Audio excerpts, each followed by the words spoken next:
പറമ്പില് മാങ്ങ നീക്കുന്നുണ്ട്. എന്ത് രുചിയാണെന്നറിയോ? നമുക്കൊന്നും പോയി പറിച്ചാലോ? നമുക്ക് ചോദിച്ചിട്ട് പറിക്കാന്നേ. മതയുടെ ഭാഗത്തിന് എന്നാ ഞാൻ പോയി ചോദിച്ചിട്ട് വരാം. എനിക്കിവിടെ നിൽക്കാൻ പേടിയില്ല.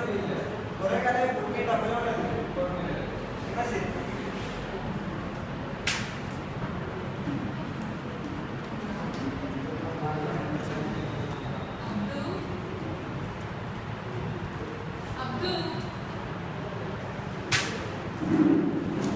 ആരാ നിങ്ങളാരാ? സുഹൃത്തോ? എനിക്കറിയാത്ത ഏത് സുഹൃത്ത്?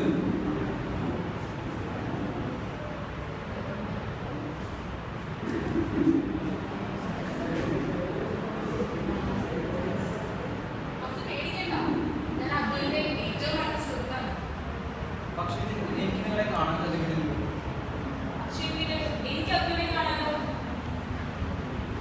എന്താ നിങ്ങളുടെ പേര്?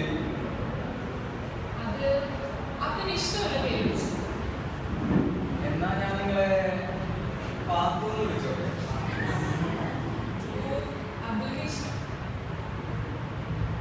പാത്തുവിനെ എനിക്ക് കാണാൻ സാധിക്കുന്നില്ലോ.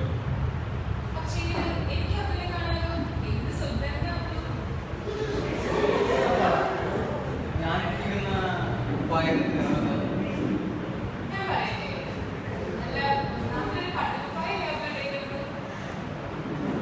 പാത്തു, നിങ്ങള് ബഷീറിന്റെ മധുരകൾ വായിച്ചു? അതിലിതുപോലെ ഒരു മതിലിനപ്പുറത്ത് നിന്ന് രണ്ടുപേരെ സംസാരിക്കാം. ഞാൻ കാര്യം ചോദിച്ചോട്ടെ? നിങ്ങൾക്ക് നിങ്ങളോട് ലവ്സാണോ? പാത്തുവിന്റെ ഇഷ്ടമാണ്. പക്ഷെ എനിക്കിത് കാണാമല്ലോ.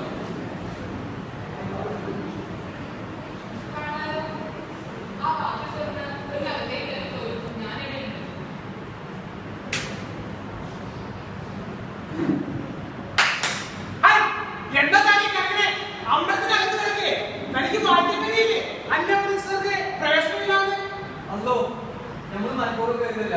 പാത്തു വിളിച്ചിട്ട് കരുതാ.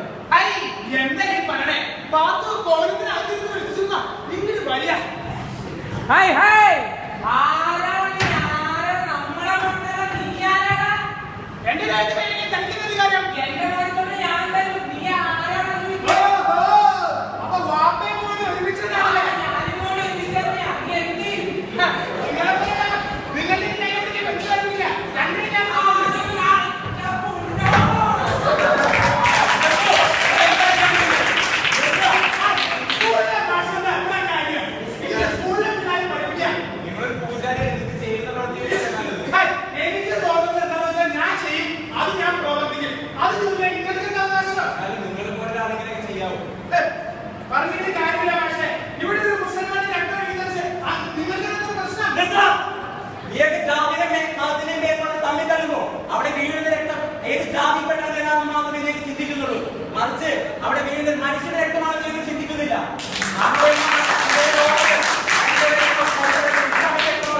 മറിച്ച് അത് മനുഷ്യന്റെ രക്തമാണ്. ആ ചിന്തയുണ്ടെങ്കിൽ മാത്രമേ നീയൊന്നും ജാതിയുടെയും മതത്തിന്റെയും പേര് തമ്മിൽ തന്നെ അറിയിക്കൂ. ആ ചിന്തയുണ്ടായി അത് മനുഷ്യന്റെ കൊണ്ടാണ്. മനുഷ്യന്റെ കൊണ്ടാണെങ്കിൽ മനുഷ്യനായി ജീവിക്കുക. അല്ലാതെ താനും പൂജയ്ക്ക് കാര്യങ്ങളും പിള്ളേര് ചെയ്യുന്ന തെറ്റ് നമ്മളാണ് ക്ഷമിക്കേണ്ടത്. അതല്ലാതെ പ്രശ്നം ഉണ്ടാക്കിയല്ലേ ചെയ്യേണ്ടത്. എനിക്കെന്നെ തെറ്റ് മനസ്സിലായി. നല്ല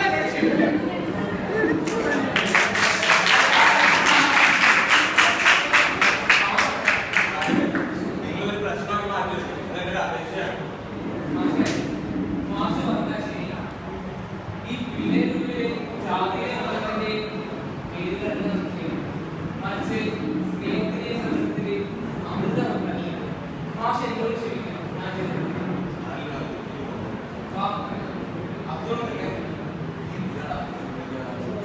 അമ്പരാണെന്ന് അറിയില്ലായിരുന്നു മാഷെ. എന്നെ പാത്തു വിളിച്ചിട്ട് ഞാൻ കേട്ടതാ മാഷെ.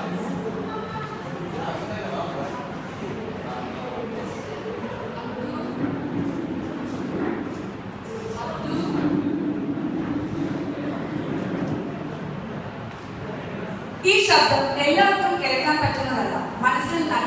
കർമ്മ്യമുള്ള അബ്ദുള്ളയും ആശ്മിയും പോലെയുള്ള കളങ്കമില്ലാത്ത ചില മനുഷ്യർക്ക് മാത്രമേ അത് കേൾക്കാൻ കഴിയൂ. നിങ്ങൾക്ക് ഇതുപോലെയുള്ള ശബ്ദം കേൾക്കാനും മനസ്സിലാക്കാനും പറ്റട്ടെ എന്ന പ്രാർത്ഥനയോടെ നന്ദി, നമസ്കാരം.